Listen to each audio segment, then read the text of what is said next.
Mä oon Lotta. Ja mä oon Emilia.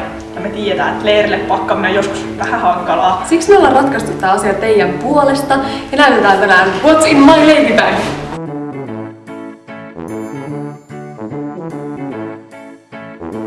Leirillä on kaikista tärkeintä nukkua tosi hyvin. Ja siksi me muistutetaan, että ottakaa lakanat mukaan ja yöpaita.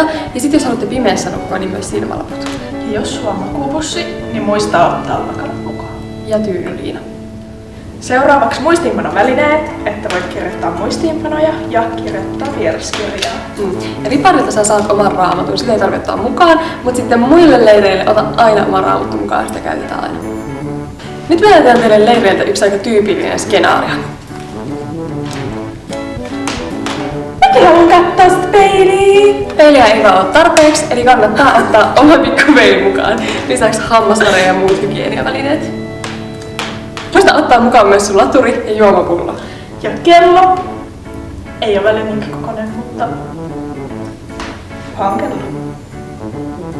Jos sä menet kesäleirille, niin ota mukaan aurinkolasit ja uikkarit. Ja pyyhe, mutta muista ottaa myös talvileirille. Talvi- ja syysleireille sä voit ottaa myös taskulampun mukaan. Ja tärkeintä on pukeutua säänmukaisesti.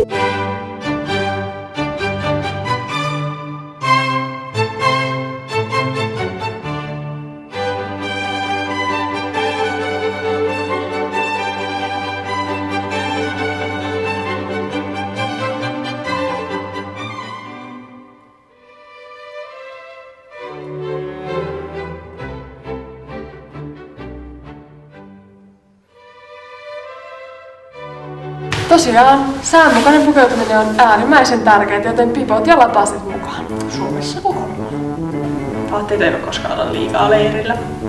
Sukkia, housuja, aitoja, Kaikki mukaan! pärjäät. Tässä oli meidän leirilaukkujen sisältö. Kommentoi tuohon alas, että mitä sun leirilaukku sisältää. Onnea pakkaamiseen! See you!